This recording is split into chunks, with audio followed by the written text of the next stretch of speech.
السلام علیکم and very good morning. اچھا دیکھیں جی، آج کی کلاس میں ہم بات کریں گے، ہم کلب اکاؤنٹس کو ڈسکس کر رہے ہیں and I am discussing in small chunks تاکہ آپ لوگوں کو سمجھ میں آئے.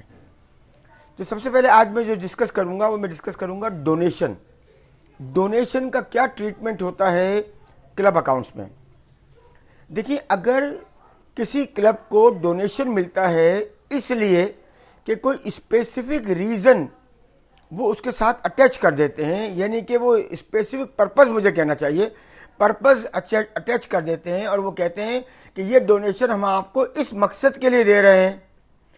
تو ڈونیشن سے جو بھی پیسے ملیں گے وہ سارے پیسے پروفٹ اینڈ لاس اکاؤنٹ، جو کہ کلب اکاؤنٹ میں انکم اینڈ ایکسپینڈیچر اکاؤنٹ کہلاتا ہے، اس میں ریکارڈ نہیں ہوں گے.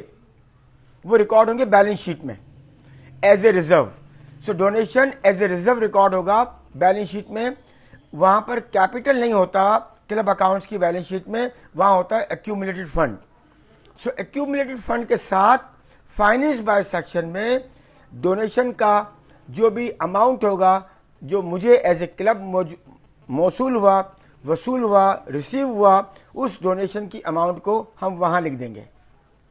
لیکن اگر ڈونیشن دینے والے نے پرپس بیان نہیں کیا اور اس نے ڈونیشن دے دیا، یہ ڈونیشن جو ہے یہ انکم اینڈ ایکسپینڈیچر میں ایز این انکم ریکارڈ ہوگا. جو کہتا پوائنٹ، دو باتیں کر لی.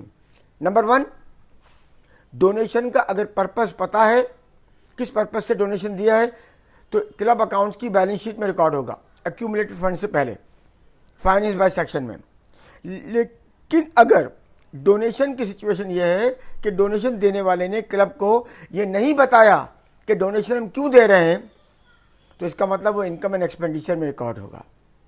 یہاں پر ایک بات اور بھی ہے کہ اگر ڈونیشن جو ہے وہ اس طرح ہم اکاؤنٹس فار کرنا چاہتے ہیں کہ اس کو مختلف پیریڈ آف اکاؤنٹس میں، مختلف ایئرز میں ڈونیشن کو ان انکم اسٹیٹمنٹ میں دکھانا چاہتے ہیں، اور جو باقی پیسہ بچ گیا ہے اس کو ریزرو میں دکھانا چاہتے ہیں، تو یہ پاسبلٹی ہے. لیکن او لیولز میں اور اے لیولز میں ابھی تک ایسا سوال نہیں آیا. لیکن اگر ایسا کوئی سوال آتا ہے جس میں وہ آپ کو کہتا ہے کہ جی ڈونیشن ملا ہے 50,000 اور وہ یہ کہتا ہے کہ 5 سال کی انکم اینڈ ایکسپینڈیچر میں ریکارڈ کریں گے اس کو، تو ہم کیا کریں گے کہ 50,000 کے 5 حصے کریں گے. ایک حصہ کرنٹ ایئر کے انکم اینڈ ایکسپینڈیچر میں ریکارڈ ہوگا اور 40,000 جو ہوگا وہ ریمیننگ بیلنس شیٹ میں رہ جائے گا. اور اسی طریقے سے آگے 10,000 جو ہوگا وہ بیلنس شیٹ سے ٹرانسفر ہوتا چلا جائے گا.